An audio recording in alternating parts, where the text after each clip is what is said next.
इंतखाबात की तारीख का ऐलान हो गया जी। 8 फरवरी को होंगे इंतखाबात और इसमें हम देख रहे हैं कि सियासी परिंदे जो हैं उनकी सियासी सरगर्मियां तेज हो रही हैं। एक शाख दूसरी शाख तीसरी शाख, ये सब शाखों पर सारा सिलसिला हो रहा है। सीट एडजस्टमेंट की बातें,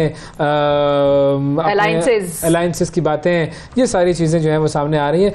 PMLN सिंध में MQM, GDA और JUI समेत दीगर जमातों के साथ इत्तेहाद करने की बात कर रही है। दूसरी तरफ पीपल्स पार्टी जो है वो बलोचिस्तान में बाप पार्टी के साथ भी इंतखाबी इत्तेहाद नहीं, वो तो नून लीग कर रही है, नून लीग की है, लेकिन ये है कि पीपल्स पार्टी और PTI का आपस में जो है वो सिलसिला कुछ इस किस्म का है। कोयटा पहुंच रहे हैं, बड़े अहम उनका दौरा है, इलेक्टेबल्स के दरवाजे खुल गए हैं। अब ये हो क्या रहा है, चौथी बार नवाज शरीफ साहब वजीर आजम जब बनेंगे तो उससे पहले एक आधा मरहला उनके लिए बाकी है, वो ये है नाअहली खत्म होने का मरहला। और लेकिन उसके अलावा बिलावल भुट्टो जो हैं वो भी बड़े पुरुमीद हैं 8 फरवरी के हवाले से, और वो तो बिल्कुल वो भी ऐसी बातें कर रहे हैं कि लग रहा है कि जैसे वजीर आजम तो वहां से आएगा। हम बात करेंगे नून लीग के रहनुमा जनाब दानियाल चौधरी साहब हमारे साथ मौजूद है। अस्सलाम वालेकुम जी, ठीक है आप? हम बिल्कुल ठीक है। कल बिलावल साहब की मैं तकरीर सुनना था, बड़ी उन्होंने मजेदार टर्मिनोलॉजी इस्तेमाल की, आपको भी बड़ा मजा आया होगा सुन के। वो कहते हैं जी पाकिस्तान महंगाई लीग है PML। कैसा नाम है ये? देखिए जी, बिलावल साहब भी ये सारी बातें कह सकते हैं, और जो बच्चा देखें जिसके जब क्लास में 10 में से 4 नंबर आए तो वो फिर यही कहता है कि एग्जाम मुश्किल था, या टीचर ने मुझे पसंद नहीं करती थी। और जो बच्चे सही तरह पढ़ते नहीं है वो आप शिफा से पूछ सकते हैं, तो उनको थोड़ा बेहतर पता होगा कि वो किस तरह फिर बहाने बनाते हैं। लेकिन जो मेरी तरह अच्छे बच्चे होते हैं, मैं कोई 4 नंबर लेने वाली थी क्या? आपको कैसे पता? आपने मेरा रिपोर्ट कार्ड देखा है? दानियाल साहब इधर रुक जाए आप जरा। मेरे ऐसे ही रुक जाओ तुसी। वो अपनी कारकर्दगी के ऊपर काम करते हैं और उनको पता है कि इंशाल्लाह हमने जो मेहनत की है हमारे 10 में से 9 नंबर आएंगे और इंशाल्लाह अगले वजीर आजम हम ही होंगे। तो वो अपनी हसद में या नाराजगी में शायद बोल रहे हैं, और कुछ भी नहीं है। लेकिन उन्होंने तो बहुत क्लियर बात की है कि कमरों में बैठ के इलेक्शन के नताइज बनाए जा रहे हैं भाई। मतलब ये तो कह रहे हैं कि अब हम किसी सिलेक्टेड को बर्दाश्त नहीं करेंगे, तो वो तो क्लियरली कह रहे हैं कि जी you are the selected one. और लाडला वाला जो टैग हटाने का तो पूरा काम PMLN जो है वो अब शुरू कर दिया है उन्होंने कैंपेन। सर लाडला वाला किस तरह? मुझे बात बताएं कि हमारे पास तो कारकर्दगी है, हमने तो पिछले 5 साल की देखें, 10 साल की देखें, 15 साल की देखें। मुझे खाली एक चीज आप बता दें कि क्या बिलावल कह सकते हैं कि मैंने कराची को लाहौर बनाया या मैं कराची को लाहौर बनाऊंगा? वो तो ये भी नहीं कह सकते। हम तो लाहौर जाके ये कह सकते हैं कि हम पंजाब बनाएंगे सिंध को, हम सिंध को पंजाब की तरह दोबारा लिट अप करेंगे, काम करेंगे। वो तो उनके पास सवाए बातों के कुछ भी नहीं है। उनका ना कोई बड़ा प्रोजेक्ट है, ना कुछ है, ना वो कुछ डिलीवर ज्यादा खास कर सके। वो अपनी एक मतलब I am very hopeful for them और कि वो सिंध में अपनी गवर्नमेंट बनाएंगे। और लेकिन मुझे लगता है कि इससे ज्यादा मुझे कोई नजर आगे जाते हुए नजर नहीं आ रहे। तो आपको क्या लगता है कि आपकी इस पूरी कारकर्दगी की वजह से एस्टैब्लिशमेंट जो है वो अब आपको चुन रही है ना? नहीं, इस्टेब्लिशमेंट नहीं चुन रही। वैसे भाई जो बंदा देखें, जो बंदा आज बेरोजगार है, जो गरीब है, जो अपने बिजली के बिलों से तंग आया हुआ है, जो महंगाई से तंग आया हुआ है, उसके लिए अगर कोई उम्मीद की किरण है तो वो मियां नवाज शरीफ है। और वो बिलावल को उम्मीद की किरण नहीं देखते। वो इस मुश्किल टाइम पे फायर फाइट करने के लिए आप एक ही बंदे की तरफ उनकी नजर है, और वो नजर नवाज शरीफ की तरफ है। और वो इसलिए है, मैं दोबारा बताऊं कि मियां साहब ने बार बार डिलीवर किया है। जब भी उनको बहरानों में मुल्क दिया गया है, जब भी बहरानों में ये मुल्क उनको दिया गया है, उसमें से निकल के दिखाया उन्होंने, मुल्क को निकाला है उन बहरानों से। और आप किसी सूबे को भी कंपैरिजन कर लें, देखिए हमारे पास ज्यादा अरसा पंजाब में रहा, आप केपी को कंपैरिजन कर लें, आप बलोचिस्तान का कर लें, आप पंजाब का कर लें, जहां हमने हुकूमत की है वहां हमने डिलीवर किया है। और इंशाल्लाह जब अब हमें प्रॉपर मौका दिया जाएगा तो हम और जगहों में भी आपको नजर आएगा कि हम किस तरह काम करते हैं और किस तरह हमारी टीम इंशाल्लाह डिलीवर करेगी।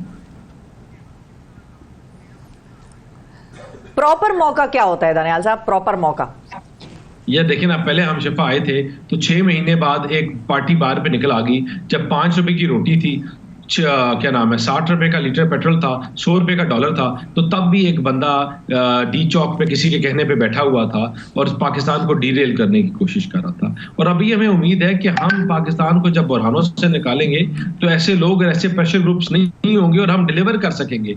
हम डिलीवरेंस की सियासत के ऊपर काम करते हैं, हमारी तो कारकर्दगी। सर ऐसे प्रेशर ग्रुप्स क्यों नहीं होंगे? आपको क्यों लगता है अब तो सर बड़े बड़े जितने लोग हैं, जो कमेंटेटर्स हैं, उनकी अगर आप बातें सुने तो होगी जी हंग पार्लियामेंट और होगी आपकी कोलिशन गवर्नमेंट। वो प्रॉपर मौका तो अब भी आपको नहीं नसीब होना। और दरमियान में एक और चीज भी हायल है, और वो है अदालत का फैसला नाअहली वाला।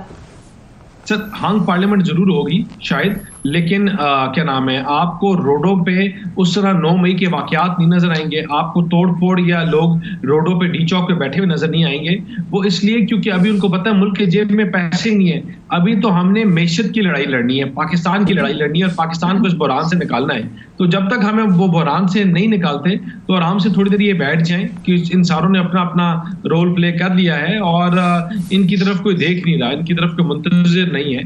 तो इंशाल्लाह हम अपने इदारों के साथ मिलके क्या नाम है, एक बेहतर लाएअमल देंगे, अपनी सियासत से बढ़ के, और कोशिश करेंगे कि लोगों के मसले मसाइल हल हो। लेकिन अगर पीपल्स पार्टी, पीटीआई और जमात इस्लामी और फजल रहमान साहब ये सारे आपस में मिल गए तो फिर आप लोग कैसे? रहमान साहब ने तो आज वो साहब से कोई फोन पे भी बात कर रहे हैं वो। हाँ, तो लेकिन अगर दीगर 3 जमातें मिल गई आपस में और उनके साथ बाकी छोटे फैक्शंस भी मिल गए तो फिर आप लोग कैसे डिलीवर करेंगे अगर पीपल्स पार्टी, पीटीआई और जेआई आपस में बैठ जाते हैं साथ? शिफा, जो पीटीआई ने बड़ी फोर्स बन जाएगी आपके खिलाफ। शिफा, जो इमरान खान ने हाल किया है, और देखिए सारा मसला क्या था कि इमरान खान का मसला ही ये है कि वो जातियात की सियासत करता है। तो इमरान खान जो है वो पहले भी अपने वजन से वो वाहिद पहलवान है जो खुद गिरा है, और मुझे नहीं लगता कि उसके साथ बैठ के कोई पॉलिटिकल पार्टी कोई बैठ के अपना अलायंस करेगी, उसका इलेक्शन में जाएगी, क्योंकि वो सुसाइड बॉम्ब है। वो अपनी अना की वजह से आज यहाँ पहुंचा है, अपनी अना की वजह से इस मुल्क को यहाँ पहुंचा दिया है, अपनी अना की वजह से इस पूरी पार्टी को एट स्टेक लगा दिया है, अपनी अना की वजह से इस पार्टी के लोगों को दहशतगर्द बना दिया है। और जो तरबियत और जो ट्रेनिंग वो पिछले 4-5 साल में उन बच्चों की करते रहे हैं, जिनसे उनके लीडर्स असद उमर ने उस इनकलाब से अपना इस्तीफा दे दिया और कहा मैं अब इनकलाब जो है मेरा पेंडिंग हो गया, और इस तरह के बहुत इनकी इनकलाबी हैं जो आज अपना इस्तीफे दे के इनकलाब से पीछे बैठ गए हैं। तो ये मेरा नहीं ख्याल कि इनके साथ कोई चल सकता है और कोई चलेगा। एंड में इनकी दाल फिर आके हमारे साथ ही गलेगी, और वो इसलिए कि हम अपनी जात की बात नहीं करते, हम मुल्क की बात कर रहे हैं, मुल्क को बचाने की, मुल्क को इस बहरान से निकालने की बात कर रहे हैं। और आप उस दाल को गलाने के लिए तैयार हैं उनके साथ? तो हमारे तो भाई हैं, हम तो पहले भी उनको साथ लेंगे, क्योंकि आप लोगों ने पहले भी बड़ी दालें गलाई हैं। पीपल्स पार्टी के साथ भी आपने दाल गलाई है, आपने तो एमकेएम के साथ अपनी दाल गला ली, और किस के साथ, वो सारे जिनको आप लोग बिल्कुल अलग थे ना आप लोगों से, जिनका 36 का आंकड़ा कहते थे, उन सब के साथ दाल गल गई, तो अब इसके साथ भी गल जाएगी। इस दफा मसला ये है कि देसी मुर्गी गलानी पड़ेगी, लेकिन फिर भी हम अपनी मैशत, मुल्क के लिए, अपनी जमहूरियत के लिए वो देसी मुर्गी भी गला लेंगे इनके साथ बैठ के। चलें, ये तो पॉजिटिव बात है। लेकिन वो जो एक और दरमियान में जो मरहला है वो है नाअहली का, उसका क्या होगा? क्योंकि लोग ये भी कह रहे हैं कि नाअहली बरकरार है, तो हो सकता है कि शहबाज शरीफ साहब इज द मतलब कबूल कैंडिडेट। कबूल नहीं, देखिए शहबाज साहब और मियां साहब में कोई डिफरेंस नहीं है, लेकिन जो वोटर है वो कनेक्ट ऑटोमेटिकली मियां नवाज शरीफ से करता है, वोट नवाज शरीफ के नाम पे डालता है, और अदालत कैसे मानेगी ये बात? इंशाल्लाह उसमें अब देखिए, जब आपकी सजा सस्पेंड हो गई है तो मेरा नहीं ख्याल कि it's a big issue any more, क्योंकि पहले भी फैक्ट्स के ऊपर सजा सस्पेंड हुई, मतलब क्लियर हो जाए। होपफुल है कि इंशाल्लाह नहीं फैक्ट किया जाएगा और इंशाल्लाह क्लियर हो जाएंगे तमाम चीजें। ये भी